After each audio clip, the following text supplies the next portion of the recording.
Hi, my name's Matt.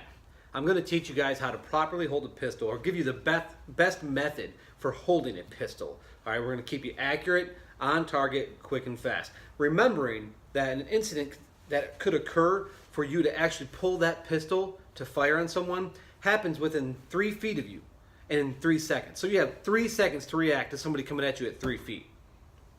Okay, now I know the likelihood of a pistol attack or you defending yourself using a pistol is very low, and that's according to the NPR. You can go right on the NPR's website and you can find that out. There's an article done by Ralphison that really spells that out for you, and that's true. But you know, I would rather be safe than sorry, and I think you would too.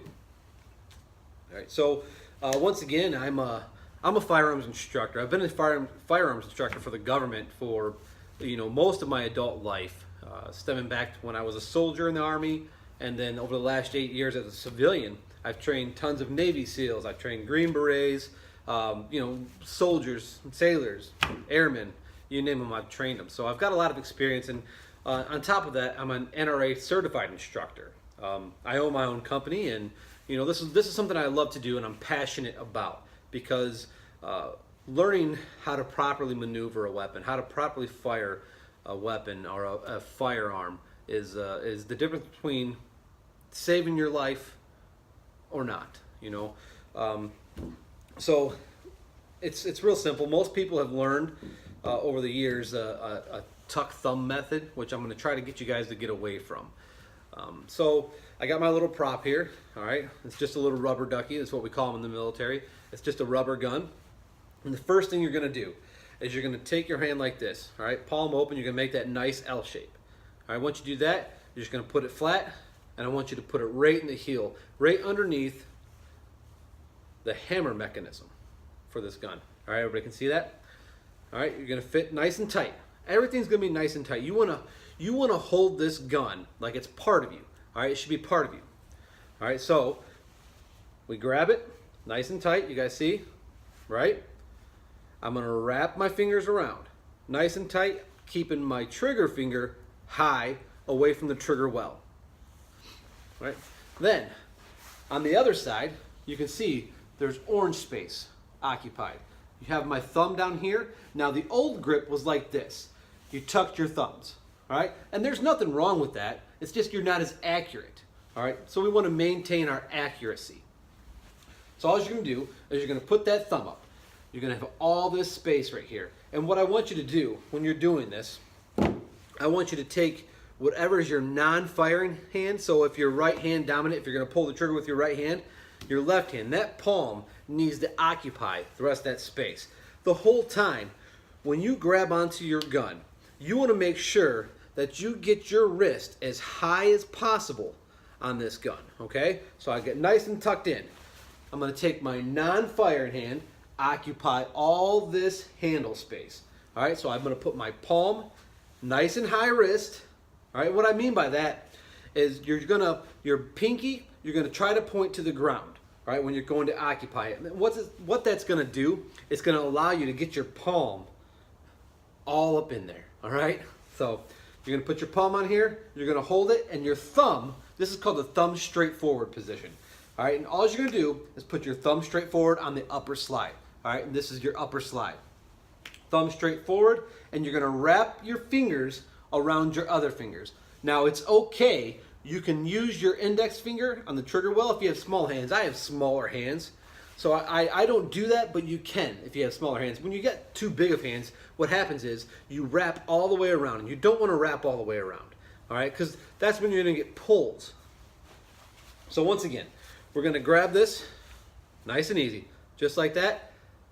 All right, high off the trigger in a non-threatening position. All right, got my thumb up, occupy the space on the hand grip there. Thumb straight on the slide, and I'm going to put my firing hand thumb rested on top of my other thumb. Okay, nice and tight, and that's it. All right, and you can play with your thumb position if you want to. Mine will relax once I start shooting, but until I'm ready to fire, I usually keep it like this. All right, and the goal here is you want to make this weapon, this gun, your pointer finger now. All right, so when you're holding it, you're no longer pointing with your finger. This should be an extension of your arm. All right, you should be pointing with this gun. And as you practice, as you get used to it, it should come out naturally. So what's going to happen, over time, you'll practice. You're going to have both of your eyes open. And doing this, you never take your eye off the target and you never lose any peripherals. All right, because you don't know if there's a sideways attacker. So you're going to keep your eye on the target, 2 eyes open, and you're going to be more accurate.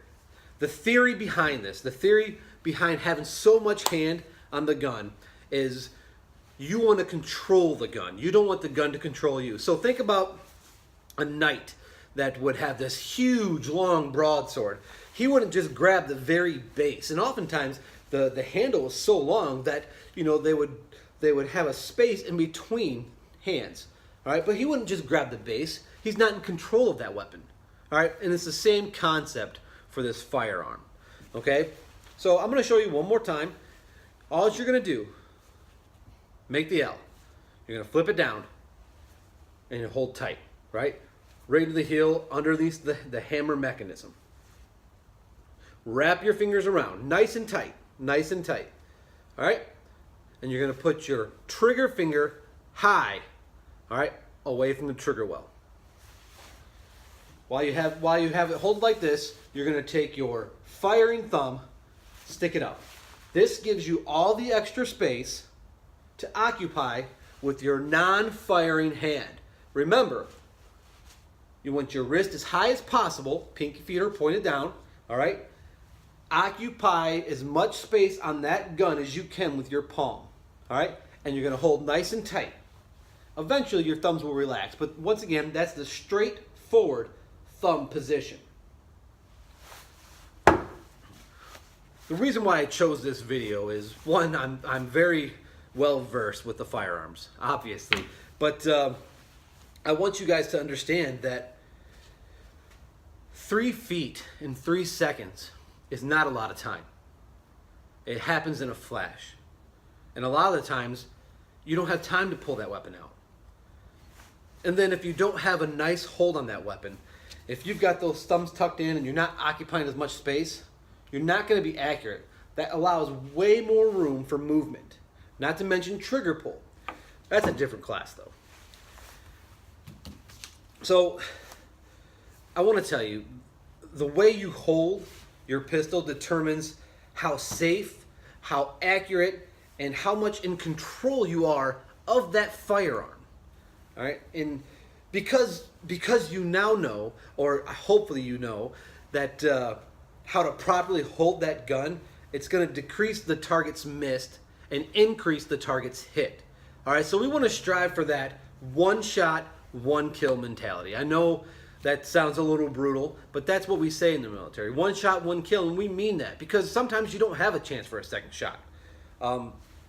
The most basic principle on how to properly engage a target is going to always come down to how you're holding that weapon.